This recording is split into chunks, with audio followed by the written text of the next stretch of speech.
Kristohanon siya, Christian siya, pero dili na siya active nga Christian. Karon nakaingon niya si ikaw galingon.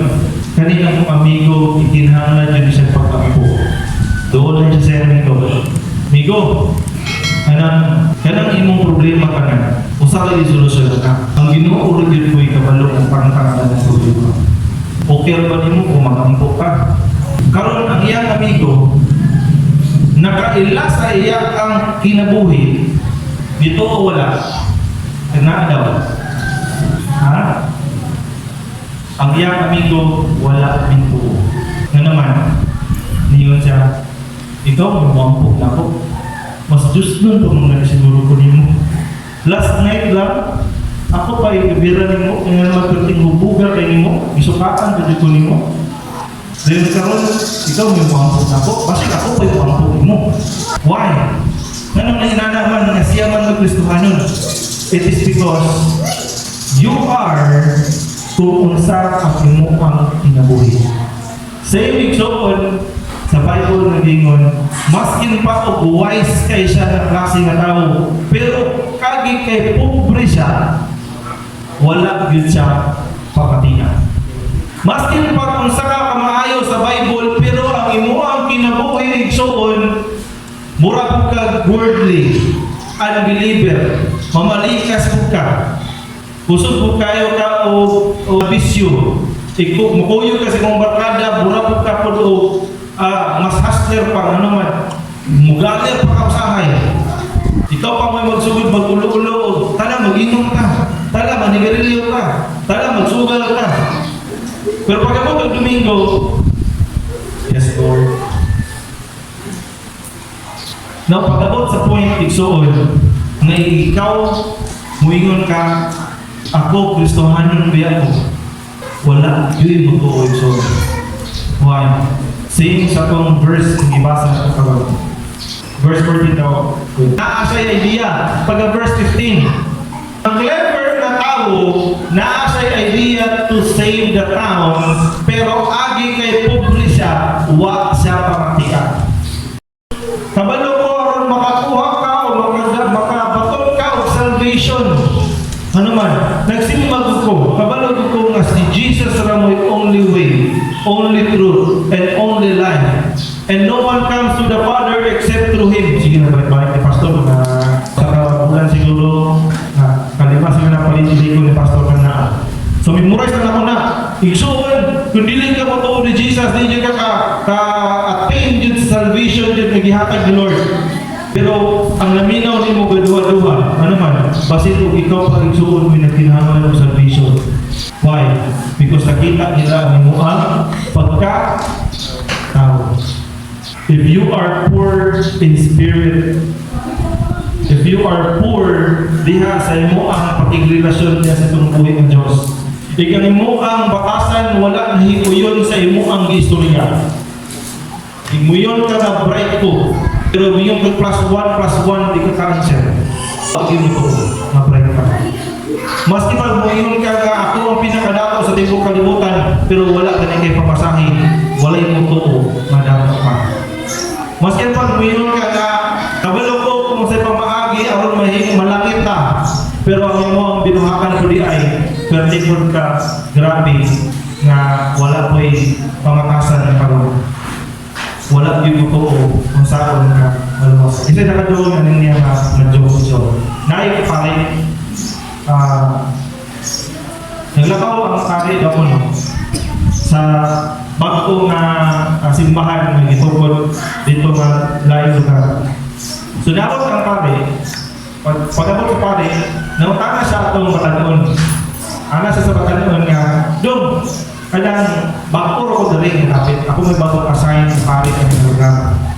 Kapag mo kung asa itong bagong chapel ng ipagamak dali. Nga na itong katong pala ng lalaki. Siya ay, Father, mayong muntang.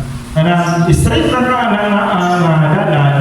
Tapos ikaduhang crossing, liko ka sa tuo. Makita na mo diha na yun ang simbahan. So niya na rin na parit, ay salamat sa Ginoo, i-bless ka sa Ginoo na. Ako ang niya kang i-invite. nga manimba ka karong Domingo kay aron tudloan ka mo kung asa dapit ang dalan padulong sa langit. Ningon din ang matanon, dili na lang Father. Ay, hindi ka naman po. Huwag ka rin kakatutol sa dalan sa chapel. Nawalan ka naman sa langit. Diba? Joke siya, pero kung nakakama na pa kayo, nilataw ang matanon sa iyaan pagka-tao. Wala kang malit kakatutol ka rin paano sa chapel. Tudluan ko ni mga sa dapit padulong ang langit. Brothers and sisters, this is a wake-up call to all Christians. Tanang mga Kristohanon, pamati mo. Kung ganahan tayo soon nga maila nga Kristohanon, hinahanglan sa pud magkinabuhi po tang Kristohanon. Ano man? Because we will be like the poor person na tumuot ng panahon nga kita mag-explain na ka sa atong self diya sa atong igsoon, atong brothers and sisters. Isa na nag-start rin discipleship. Nag-discipleship, nanay nag-discipleship na rin si Kaya tao si Jeneline nag-discipleship na sila and si Mikey. So, all kanina po si Mikey, si Jeneline o si Marifer, kanina po sila may mag-disciple na po o gain ng mga patanon. Pero, kung kanina sila dili himutan sa Ginoo ang ilang pamatasan, ang ilang i-disciple dili sa totoo sa ila. Ano naman? Agi kay naglantaw kung punta sila sa imo ako pagkatao. O ang presidente nato, makita nimo nga ay wala may klaro niya ang presidente. Dili ko tuhuan ang presidente, muhimong ang presidente nga nitaas na nga to ang ekonomiya. Di barato na ang atong palitunon. Kasi mo to. Hindi na lang ang bugas. Wagi mo to. Ano naman? Lahit man lang nakita sa ilang nabati. Pero it's on if you are a real Christian, dili lang in words but also in works. Maskin pa o dili na kamustulyang Kristohanon ka, makita na sa tao sa imo. Before I end, aning niya ko ang topic ito this morning. Let me take you in Revelation chapter 3 verse 15.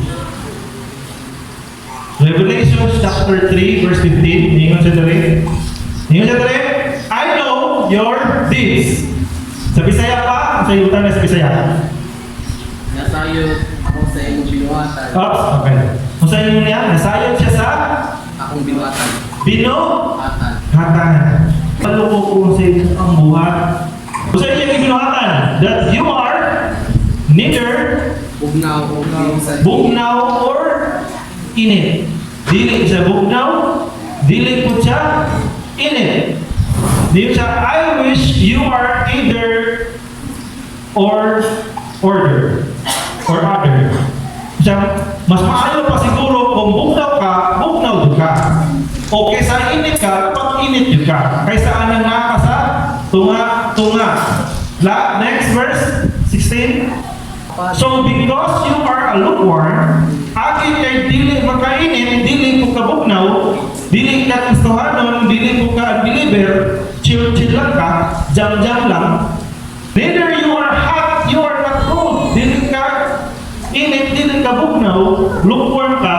Kung sa iyon sa Ginoo, I am about to spit you out of my mouth. Isa ganahan mga Peter. Mga coffee lover, amen. Amen. Ang mga hiling pagkape, lamig ang kape kung init. Amen. Pero kung ang kape, napasagdan ang kape nga wala na inom na yun, kay nakichismis pa kasi mo silingan. Pagbalik nimo sa kape, bugnaw na kaayo, ito siya bugnaw kayo, init-init gamay, medyo bugnaw.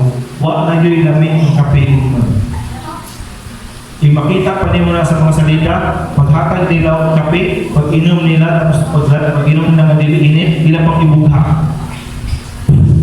Usap na yung kape, di man init. Same sa Ginoo. So, if you are not hot or dili po ka cold, iluwa ka sa Diyos. Ano man? If you are hot, kanon ka sa Diyos. But if you are cold, di ba niyo siya, either nyo lang pa sa duwa, init ba ka o bugnaw? Ano man, kung init ka, kanon ka sa Ginoo. Kung bugnaw ka, dilit na dyan ka kanon o try.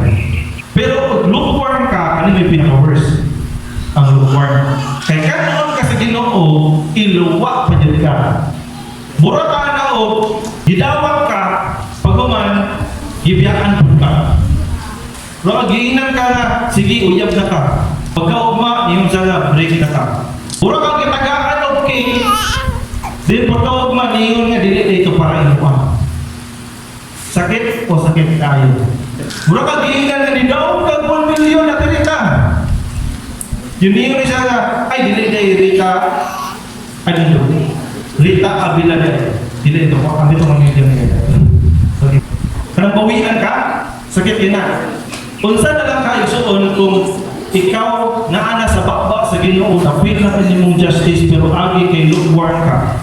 Ang imo ang, kung sa dito sa 15, amen.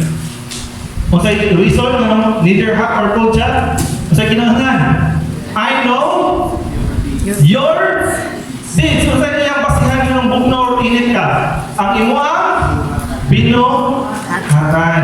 Igsoon, same sa ito ang unang versikulo na to.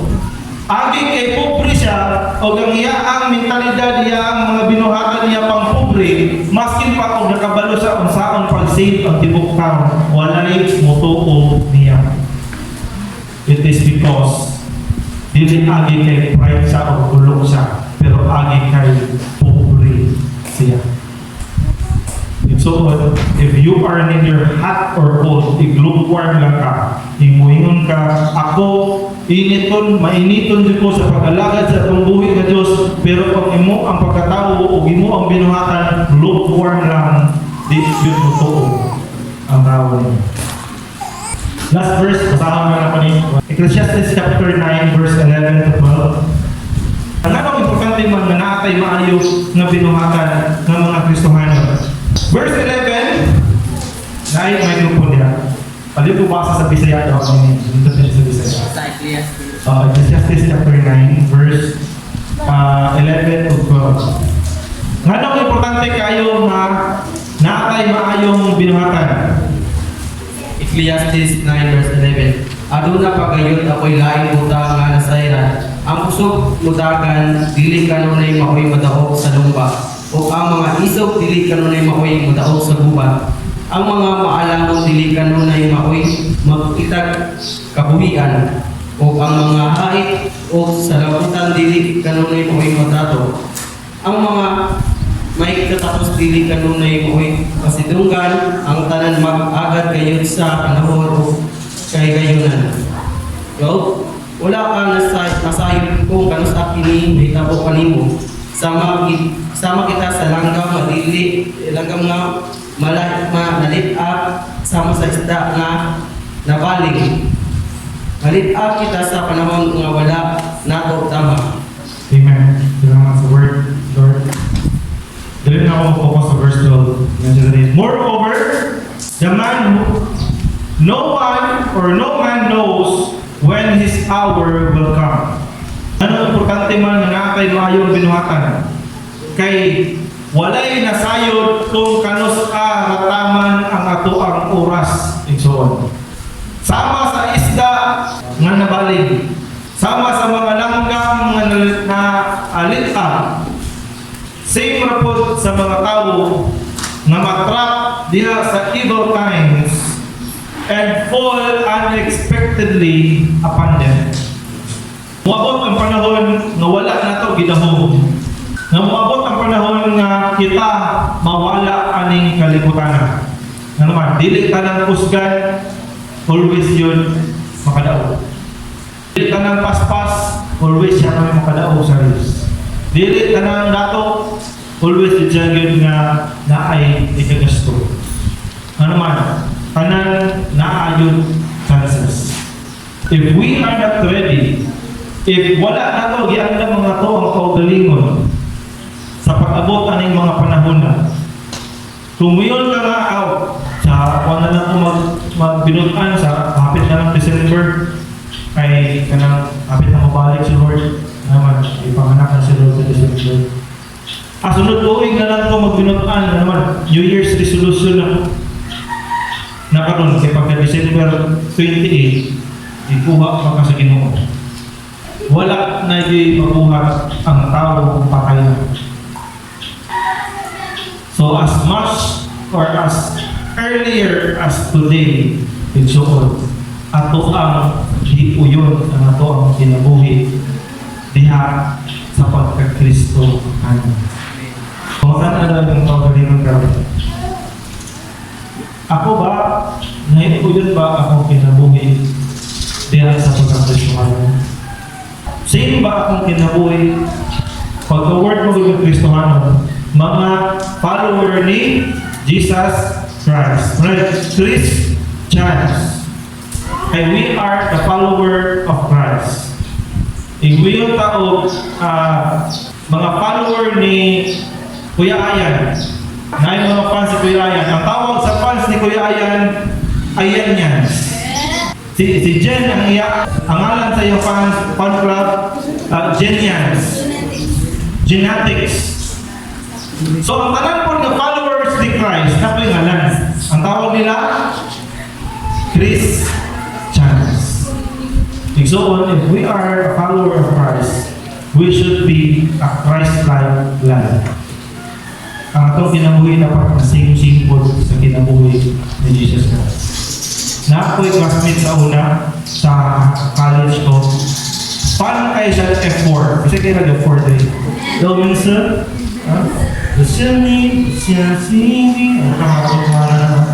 namatay na si nga kamay Pansay. Katong time sikat kayo ni F4. Akong classmate, grabe din siya kapan ni tingnan na ko yung part kuyog sa CR. Ano man, basta lugin ko sa CR. Pagod ito, pawiran niya akong magbili sa kadali. Ikuha siya delay. Lubaan ako kasi pupunsa siya. So, tawag ito siya sa amin. Iyang ihinisan ng iyang dati sa akang. Iyang ipaporma o M. Iyang ipag-isa. Kupay, anong ginana mo yung buhok? Sawa ka ba ba? Down sim eh. Kaya iyang iawat ay ang buhok atong iyang ang pinaka-idol kaya kasi down sim. Iyang ibag-isa niya yung buhok nga rin parehas yung itsura atong iyang idol ng lalaki. Lalaki na siya, straight na siya, hindi na siya bayo.